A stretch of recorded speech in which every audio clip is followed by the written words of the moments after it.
Assalamu alaikum. Give me 3 minutes and I will tell you the truth. जिनके पास ज़्यादा time नहीं है, वो चाहते हैं कि हक़ाइक़ को भी जानें, वो हमारा ये प्रोग्राम ज़रूर देखा करें।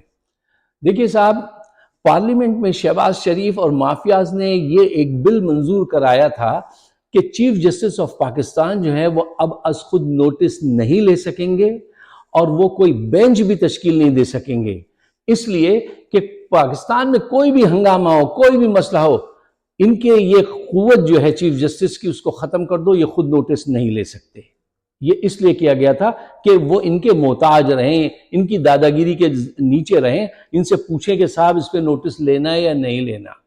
फिर उसके बाद इन्होंने कहा कि आप बेंच भी तश्कील नहीं दे सकते तहकीक के लिए, उसके लिए 3 रुकनी कमेटी बनेगी और वो जिसको चाहेगी उन जजेस को बिठाएगी। और वो जजेस कौन होंगे?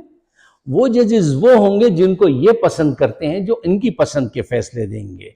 अब आप अंदाजा लगाइए कि ये पाकिस्तान में कानून की हुक्मरानी चाहते हैं या माफियाज की और अपनी हुक्मरानी चाहते हैं। ये बात आप खुद गौर व खौज कीजिए तो आप नतीजे पे पहुंच जाएंगे।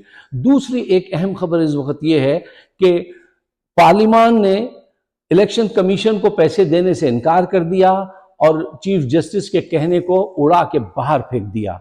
अब ये रिपोर्ट जो है इलेक्शन कमीशन ने जमा करा दी चीफ जस्टिस के पास सुप्रीम कोर्ट में, और उन्होंने अब इस पे एक्शन लेना है। आपको पता है इसका खुमियाजा क्या हो सकता है अगर इंसाफ से चला जाए, अगर जर्नैल चीफ जस्टिस को प्रेशर ना दें, उनके बच्चों को उनकी जान की धमकी ना दी जाए।